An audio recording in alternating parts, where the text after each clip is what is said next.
नमस्कार दोस्तों, मैं हूं रवि कुमार और आप देख रहे हैं रेलवे डिपार्टमेंटल यूट्यूब चैनल।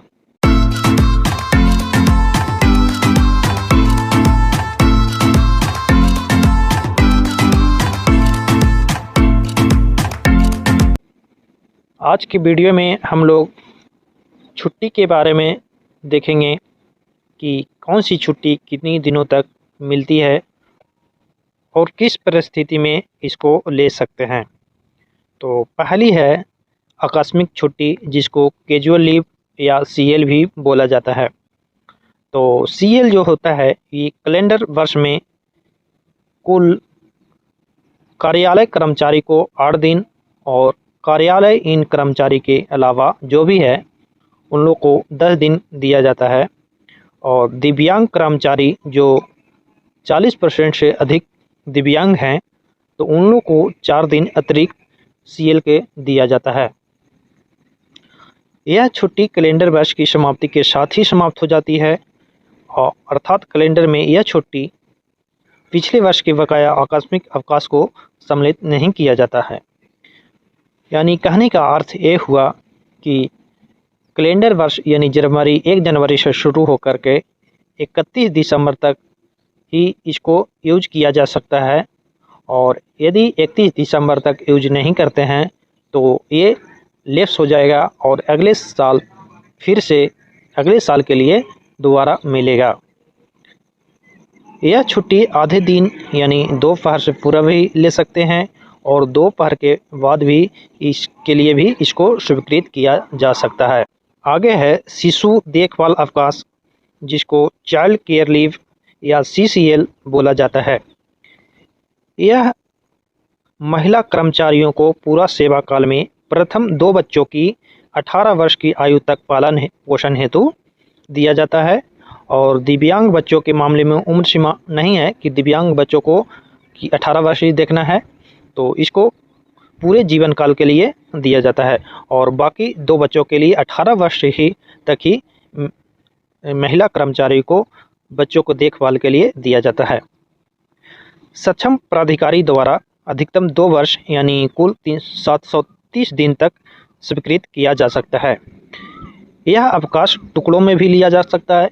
टुकड़ा में कहने का अर्थ हुआ कि अभी कुछ दिन लिए, फिर ड्यूटी किए, फिर उसको कुछ दिन के बाद ले सकते हैं। इस प्रकार से टुकड़ा कर करके इसको 730 दिन तक छुट्टी ले सकते हैं।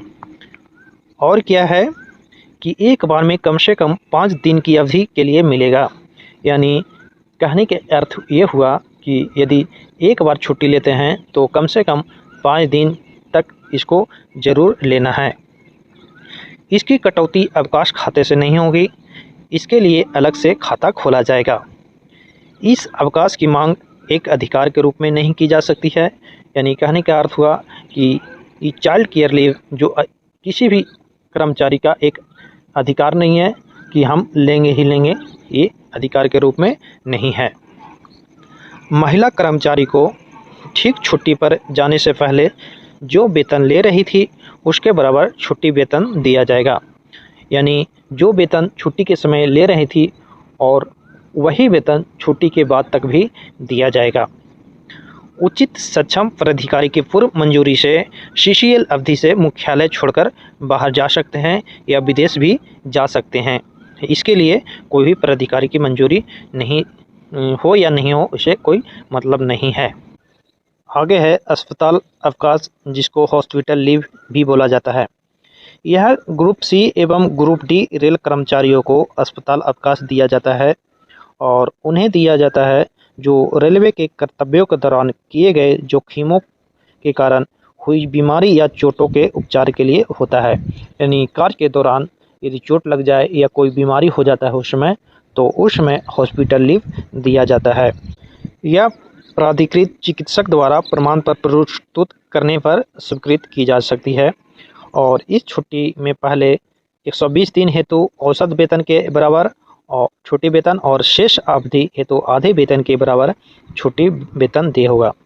इसका कहने का अर्थ ये हुआ कि हॉस्पिटल लीव के लिए पहले प्राधिकृत चिकित्सक के द्वारा प्रमाण पत्र दिखाना पड़ता है और कार्यालय ऑफिस में जमा करेगा, तब हॉस्पिटल लीव स्वीकृत होगा और इसके लिए 120 दिन तक औसत वेतन के बराबर आपको वेतन मिलता रहेगा और 120 दिन से यदि ज़्यादा हो जाती है तो वह आधे वेतन के बराबर छुट्टी वेतन दे होगा।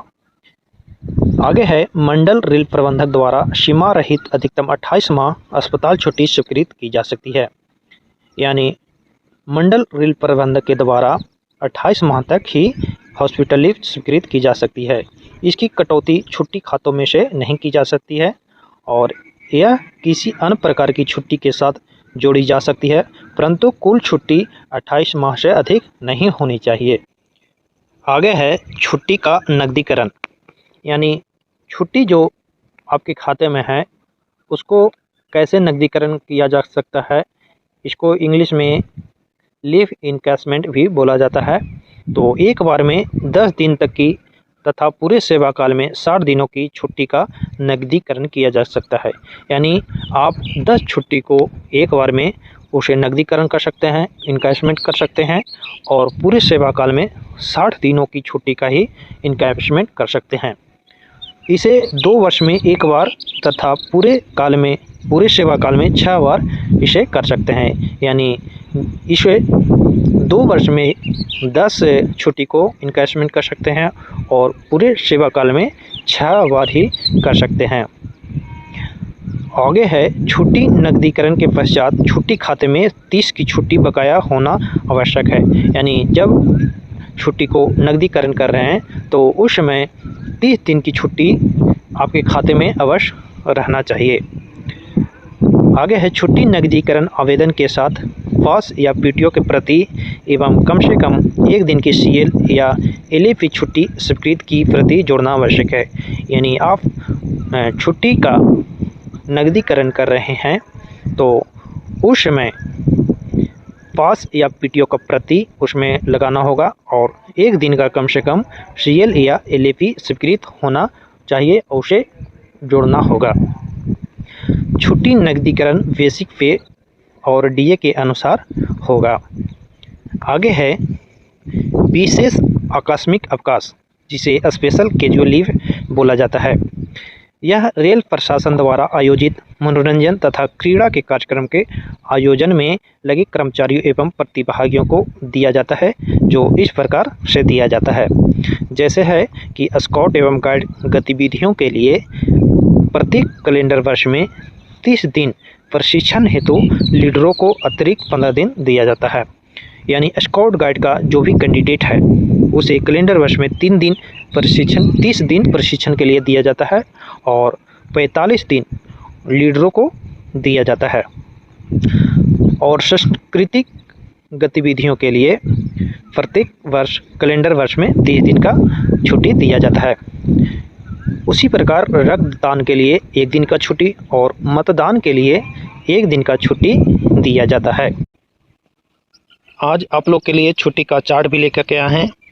तो आप लोग इस चार्ट में देख सकते हैं कि किस छुट्टी को आप लोग किस प्रकार से लगा सकते हैं।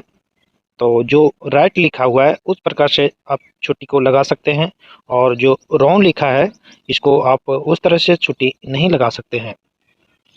आप लोग इस चार्ट को स्क्रीनशॉट करके रख लें और इस प्रकार से छुट्टी को लगा सकते हैं। इस चार्ट में जो जिस राइट लिखा है उस प्रकार से आप छुट्टी लगा सकते हैं और जो रॉन्ग लिखा है उस प्रकार से छुट्टी को नहीं लगा सकते हैं।